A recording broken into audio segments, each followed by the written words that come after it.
Hello students, इस video में हम इन टेक्स्ट क्वेश्चन करेंगे यूनिट सॉल्यूशन का। क्वेश्चन नंबर है 1.10। स्टेटमेंट देखो क्या है। Boiling point of water at 750 mmHg is 99.63 degree Celsius. How much sucrose is to be added to 500 gram of water such that its boil at 100 degree Celsius. तो यहाँ पर boiling point दे रखा है water का eight 750 mmHg पर। कितना है इसका बॉइलिंग पॉइंट? 99.63 डिग्री सेल्सियस है। और इन्होंने पूछा है कि अगर हम 500 ग्राम वाटर में हम कितना सुक्रोज डालें कि उसका बॉइलिंग पॉइंट 100 डिग्री सेल्सियस हो जाए।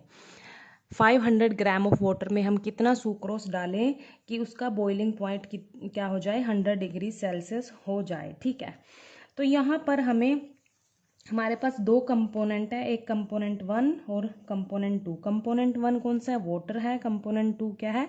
सुक्रोज है। सुक्रोज का फॉर्मूला क्या है? C12H22O11। ठीक है, यहाँ पर हमें क्वेश्चन में जो भी गिवन था मैंने लिख दिया। यहाँ पर देखो, यहाँ पर बॉइलिंग पॉइंट दे रखा है।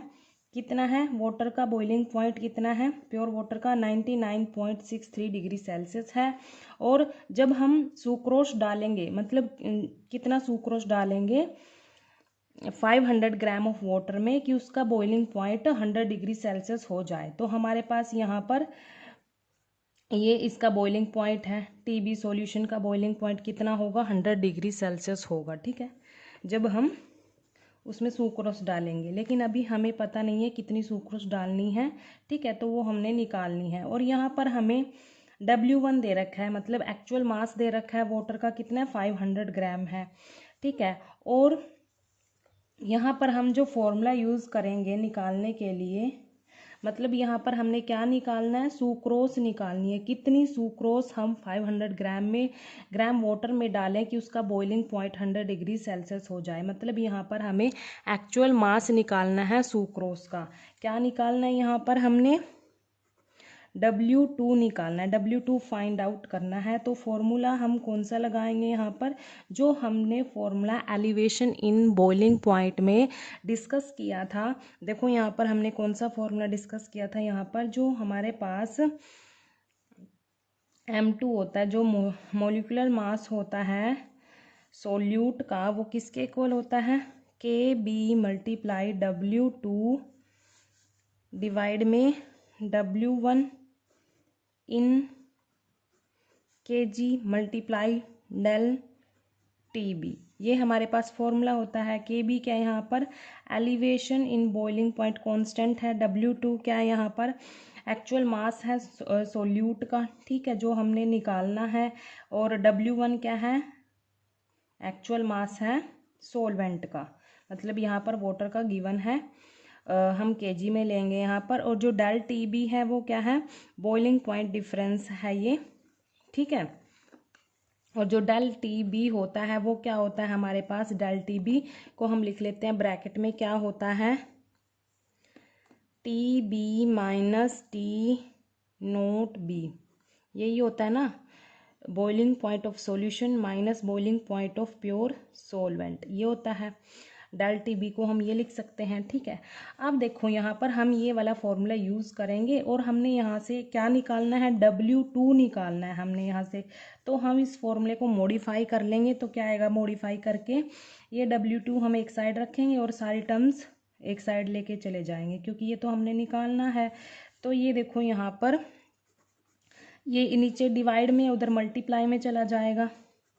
W1 इन kg मल्टीप्लाई, ये मैं ये लिख रही हूँ TB माइनस T0B। ठीक है, डेल TB की जगह मैंने ये लिख दिया। डिवाइड में क्या आएगा? KB। ठीक है, बॉइलिंग कांस्टेंट आ जाएगा, एलिवेशन इन बॉइलिंग कांस्टेंट। अब देखो ये फॉर्मूला हम यूज़ करेंगे और यहाँ से W2 निकाल लेंगे। अब देखो जो हमारे पास M2 तो हम निकाल लेंगे यहाँ पर, मोलर मास ऑफ कंपोनेंट 2 का, मतलब सुक्रोज का मोलर मास तो हम निकाल लेंगे यहाँ से। और W1 भी दे रखा है हमारे पास, ये भी दे रखा है, KB नहीं है। तो in case of water, in case of water के केस में जो KB की वैल्यू होती है, एलिवेशन इन बॉइलिंग कांस्टेंट की जो वैल्यू होती है वो कितनी होती है? 522 केल्विन केजी पर मोल होती है। ये वैल्यू आपने याद करनी है, ठीक है, ये वैल्यू आपने याद करनी है। अब देखो यहाँ पर ये याद करनी है आपने वैल्यू। ये जो बॉइलिंग पॉइंट दे रखा है हमारे पास, ये सेल्सियस में दे रखा है, और यहाँ पे जो ये केबी की वैल्यू है, मतलब इसमें जो यूनिट है वो केल्विन है, तो इनको भी हम केल्विन में कन्वर्ट कर लेंगे, ठीक है, केल्विन में इनको कन्वर्ट कर लेंगे। तो यहाँ पर कन्वर्ट कर देते हैं हम केल्विन में, यहीं कर देते हैं, ठीक है। जब हम सेल्सियस से केल्विन में कन्वर्ट करते हैं तो क्या करते हैं, हम इसमें 273 ऐड कर देंगे तो ये केल्विन में कन्वर्ट हो जाता है। 99.63 प्लस 273 ये केल्विन में कन्वर्ट हो जाएगा, ठीक है। तो इसको ऐड करेंगे हम, क्या आएगा हमारे पास, ये 372.63 केल्विन आ गया। क्या आ गया, ये